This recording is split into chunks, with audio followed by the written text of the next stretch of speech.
सूरदास। दो नेत्र नहीं है उनके, लेकिन बिना नेत्रों के भी ठाकुर जी के उस स्वरूप का दर्शन करते हैं जो नेत्र वाले भी नहीं कर सकते। अर्धरात्रि का समय और सूरदास जी के पास कोई सेवक बैठा था। सूरदास जी कुछ गा रहे थे, आंख नहीं है सूरदास जी की। सेवक ने पूछा, सूरदास जी आपको ठाकुर जी दिखते हैं? बोले हाँ, मुझे ठाकुर जी ही दिखते हैं और कोई नहीं दिखता। अच्छा तो एक बात बताओ, अभी ठाकुर जी कहां हैं?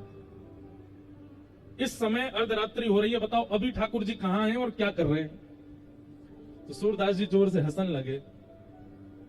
हंसते हुए बोले, ठाकुर जी गिरिराज जी के पास में एक गांव है, वहां गांव में एक गोपी, वो पूरे घर को भोजन प्रसाद पवा दे, सबन को सुवा दे, और रात में रोज अपने घर पर चूल्हो चेताए करके और गरम गरम रोटी बनाए के रोज बाट निहारे कि ठाकुर जी कभी आओ, आकर के मेरे घर को प्रसाद पाओ। मंदिर में तो रोज एक साई भोजन मिलता होगा आपको, मैं नई नई सामग्री बना करके पवाऊंगी, ठाकुर जी आप आओ। ठाकुर जी वही गोपी के यहाँ गए और वहां के हाथ से रोटी खा रहे हैं, हाथन की बढ़िया पानी लगा करके रोटी बनाई, वही पा रहे हैं ठाकुर जी, अभी मुंह दिख रहे हैं। सेवक बोला, कहां पर रहती है ये गोपी? बोले पास में गांव है, वहां गांव में एक पोखर है, उस पोखर के पास में 3 नंबर को घर है, वही घर में है।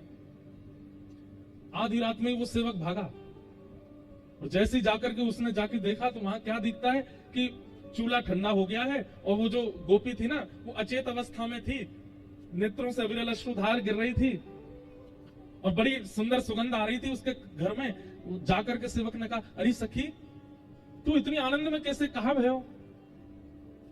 तो वो कहवे कि अरे इतने दिनाते पुकार रही, इतने दिनाते बुला रही, आज मेरे घर साक्षात नंदन आए और मेरे हाथ से रोटी पाए करके गए, आज मुझको सुख प्रदान करके गए, अपनो बना करके गए, मेरी सेवा स्वीकार करके गए हैं। उस सेवक ने जब ये बात सुनी दौड़ करके गए और श्री सूरदास जी के चरणों में प्रणाम किया। बोले भगवान आप धन्य हैं, आपके पास नेत्र नहीं है लेकिन आपको प्रत्यक्ष पता है कि ठाकुर जी कहां क्या लीला कर रहे हैं, कैसे। मुझे और कुछ नहीं जानना, केवल इतना बताइए कि आप बिना नेत्रों के ठाकुर जी का ये अनुभव कैसे कर लेते हैं कि वो कहां क्या लीला कर रहे हैं। तब सूरदास जी कहते हैं, भरोसा किसमें? दृढ़ इन चरण केरो, अपने गुरु के प्रति प्रगाढ़ भरोसा, गुरु के प्रति अखंड भरोसा, गुरु आज्ञा के प्रति अविचल विश्वास, उसका यह प्रमाण है कि मैं नेत्र ना होते हुए भी ठाकुर जी की लीला का अनुभव कर लेता हूं, दर्शन कर लेता हूं।